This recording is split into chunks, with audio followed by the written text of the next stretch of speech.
Hello everyone, आज हम पढ़ेंगे class 7th geography chapter 5 water. So let's start. When you think of water, what images come to your mind? जब भी आप water के बारे में सोचते हैं तो क्या इमेजेस आपके माइंड में आती हैं? हो सकता है रिवर्स की, वाटरफॉल्स की, या फिर रेन ड्रॉप्स, या फिर वाटर जो आपकी टैप से आता है, या फिर कुछ और इमेज वाटर की। Children love to float paper boats in rain puddles. By noon, the puddles vanish. Where does the water go? बच्चों को अच्छा लगता है फ्लॉट करना पेपर बोट्स बारिश की पडल्स में। जो पानी फिल हो जाता है, बारिश होती है जब कीचड़ जैसा पानी फिल हो जाता है, उसे हम रेन पडल्स कहते हैं। लेकिन दिन तक ये जो पडल्स है वो ख़त्म हो जाती है। Where does the water go? पानी कहाँ चला जाता है? Do you know that? The sun's heat causes evaporation of water vapor. जो सन की हीट होती है, गर्मी होती है, उससे इवेपोरेशन हो जाता है वाटर वेपर का। और जब ये वाटर वेपर ठंडे हो जाते हैं, कंडेंस होते हैं और क्लाउड्स फॉर्म करते हैं। और जब ये हैवी हो जाते हैं तो ये रेन की फॉर्म में या फिर स्नो की फॉर्म में या स्लीट की फॉर्म में लैंड पर या सी पर आ जाते हैं।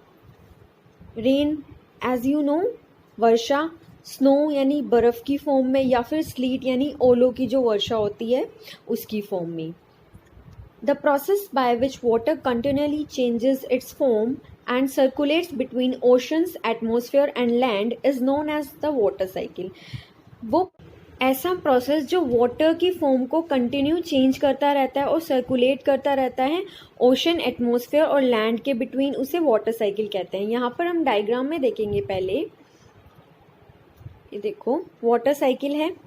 यहाँ पे रन ऑफ हो रहा है ये वाटर माउंटेन से रिवर में, उसके बाद यहाँ पर एवेपोरेशन हो रहा है, उसके बाद यहाँ पर देखो एवेपोरेशन हो रहा है, एवेपोरेशन से फिर कंडेंसेशन हो रहा है, कंडेंसेशन से क्लाउड्स फॉर्म हो रहे हैं, और जब वो हैवी हो जा रहे हैं तो वो रेन की फॉर्म में वापस आ रहे हैं, प्रेसिपिटेशन हो रहा है।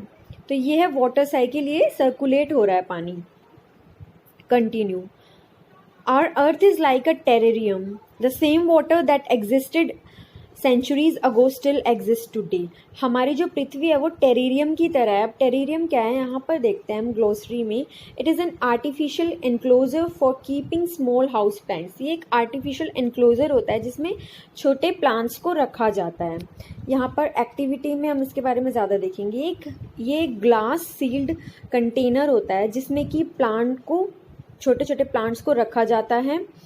उसमें सॉइल होती है, वाटर स्प्रे किया जाता है, और ग्लास, वो क्योंकि वो ग्लास है तो उसमें लाइट एंटर हो जाती है, और जिससे कि फोटोसिंथेसिस प्रोसेस, रेस्पिरेशन प्रोसेस उसमें होता है। इसके बारे में हम यहाँ पे पढ़ते हैं। Fill 1/4 of a big jar with soil and press it well.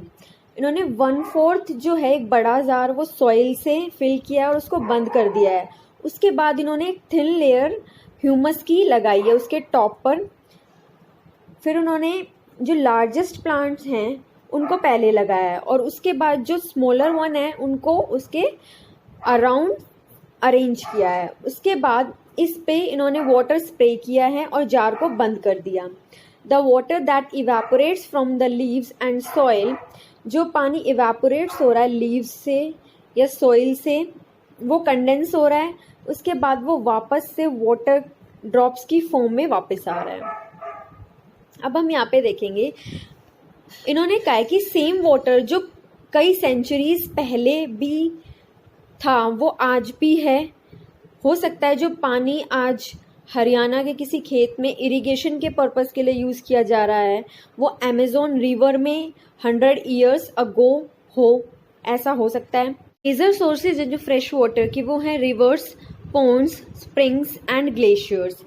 और जो ओशन बॉडीज़ हैं, सीज हैं, उसमें सॉल्टी वाटर है।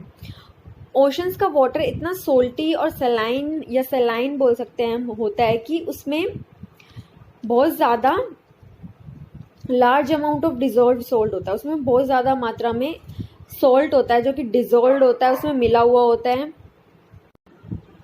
Most of the salt is sodium chloride और the common table salt that you eat. और ज़्यादातर जो सोल्ट है वो सोडियम क्लोराइड है, या फिर उसे कॉमन टेबल सोल्ट भी बोलते हैं, जो कि हम खाने के पर्पस के लिए यूज़ करते हैं। अब हम ये मैप देखेंगे। और लेक्स हैं विनिपेग, सुपीरियर, हुरोन। कनाडा में ऊपर यहाँ है Great Bear Lake and Great Slave Lake. उसके बाद कैरेबियन सी है between North America and South America.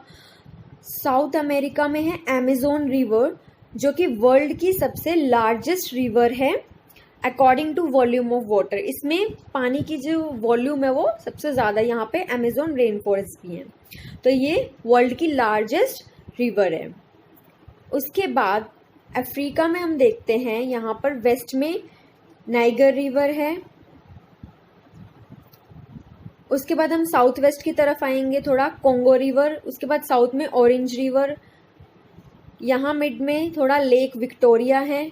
North east की साइड नाइल रिवर है, जो कि लॉन्गेस्ट रिवर है। वर्ल्ड की लॉन्गेस्ट, जो सबसे लंबी नदी है वो नाइल है, और जो लार्जेस्ट रिवर है वो वर्ल्ड की जो सबसे लार्जेस्ट रिवर है वो अमेजोन है, और लॉन्गेस्ट रिवर नाइल रिवर है। उसके बाद मेडिटेरियन सी है, जो कि नॉर्थ अफ्रीका और साउथ यूरोप के मिड में है अप्रॉक्स। इधर फिर रेड सी है, जो कि इधर नॉर्थ ईस्ट अफ्रीका और अरेबिया के मिड में आता है ये।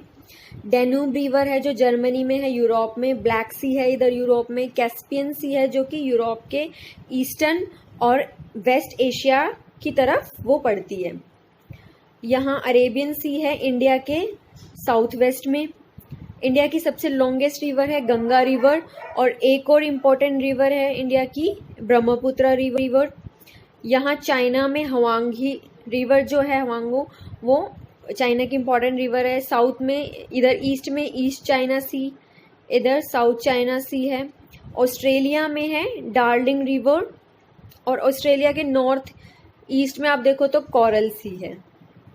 तो ये कुछ इम्पोर्टेंट वर्ल्ड के major seas, lakes and rivers हैं, यहाँ पर हमने देखे हैं। Now distribution of water bodies. We all know that 3/4 of the earth surface is covered by water. हम सभी जानते हैं कि हमारी जो अर्थ सरफेस है वो 3/4 जो है वाटर से कवर है। अगर ज़्यादा पानी है और कम लैंड है अर्थ पर, तभी भी कई कंट्रीज़ को वाटर स्केर्सिटी की, वाटर शॉर्टेज की प्रॉब्लम क्यों फेस करनी पड़ती है? क्या जितना भी पानी अवेलेबल है, कि जितना भी पानी अर्थ पर है वो हमें अवेलेबल है, तो हम इस टेबल की हेल्प से देखेंगे कि वाटर का डिस्ट्रीब्यूशन परसेंटेज के अकॉर्डिंग कैसे हो रखा है। ओशंस 97.3% वाटर है, जिसमें जो कि सेलाइन वाटर है, जिसे यूज़ करना जो पीने के पर्पज़ के लिए नहीं है। आइस कैप, अब फ्रेश वाटर में सबसे फर्स्ट नंबर पे है आइस कैप्स, जो कि आइस की फॉर्म में है, फ्रेश वाटर 2.0। उसके बाद ग्राउंड वाटर है, जो कि 0.68 है। फिर उसमें फ्रेश वाटर लेक्स हैं 0.009, इनलैंड सीज और सॉल्ट लेक्स हैं वो 0.009 है, वो भी। एटमॉस्फेयर में जो मॉइस्चर की फॉर्म में है या वाटर वेपर, वो कितने हैं? 0.019। रिवर्स में सबसे कम फ्रेश वाटर है 0.0001, यानी 0.0001। टोटल 100। इस तरीके से डिस्ट्रीब्यूशन हो रखा है वाटर का। यहाँ हम डू यू नो बॉक्स में देखेंगे, salinity is the amount of salt in grams present in 1000 grams of water. Salinity क्या होता है? जो कि अमाउंट है सोल्ट का इन ग्राम्स, जो कि 1000 ग्राम्स ऑफ वाटर में है। The average salinity of the oceans is 35 parts पर 1000। एवरेज सैलिनिटी जो निकाली गई है सभी ओशंस की, वो 35 पार्ट्स पर 1000 है। Next box, Dead Sea in Israel has salinity of 340 grams per litre of water. Israel में जो डेड सी है उसकी सैलिनिटी है 340 grams per litre of water. उसमें स्विमर्स फ्लोट भी कर सकते हैं, क्योंकि जो सॉल्ट का जो कंटेंट है वो ज़्यादा है, जिससे वो डेंस है, जिसकी वजह से वो काफ़ी ज़्यादा डेंस है। ये तो एक्टिविटी है। Water is absolutely essential for survival. Water alone can quench our thrust when we are thirsty. Now, don't you think we are wasting a precious resource when we use water carelessly? Water हमारे लिए बहुत ही essential है survival के लिए. You can not imagine life without water. Do you imagine that? पानी के बिना life संभव पॉसिबल है ही नहीं. अब आपको ये नहीं लगता कि अगर आप ये इतने प्रीशियस सोर्स को वेस्ट कर रहे हैं, अगर आप वाटर को केयरलेसली यूज करते हैं तो. Now ocean circulation. There is something magical about walking bare feet on the sea shore. ना हमें मैजिकल फील होता है कुछ जब हम वॉक करते हैं बेयर फीट समुद्र के किनारे, यानी नंगे पाँव जब बीच पर या फिर सी शोर पर वॉक करते हैं. जो वेट सैंड होती है बीच की कूल ब्रीज हैं, सी बर्ड्स हैं, स्मेल है सॉल्ट की हवा में, और जो वेव्स का म्यूजिक सुनाई देता है, साउंड होती है. Everything is so fascinating. Unlike the calm water of ponds and lakes. अगर हम कंपेयर करें जो बिल्कुल शांत वाटर होता है पॉन्ड्स में और लेक्स में, लेकिन ओशन का वाटर जो है वो कंटिन्यूसली मूव करता रहता है, वो कभी भी स्टिल नहीं रहता. The movements that occur in oceans can be broadly categorised as waves, tides and currents. जो मूवमेंट ओशंस में होते हैं उसको हमने कैटेगराइज किया है 3 फॉर्म्स में, वेव्स में, टाइड्स में और करंट्स में. Now let's see in the do you know box. March 22 is celebrated as World Water Day. March 22 को हम World Water Day सेलिब्रेट करते हैं. जबकि उसमें क्या करते हैं हम, when the need to conserve water is reinforced in different ways. जब ये ज़रूरत को हम दिखाते हैं कि हमें वाटर को क्यों कंजर्व करना चाहिए अलग अलग तरीक़ों से. इसका नेक्स्ट जो है पार्ट हम नेक्स्ट वीडियो में करेंगे. Thank you so much for watching the video.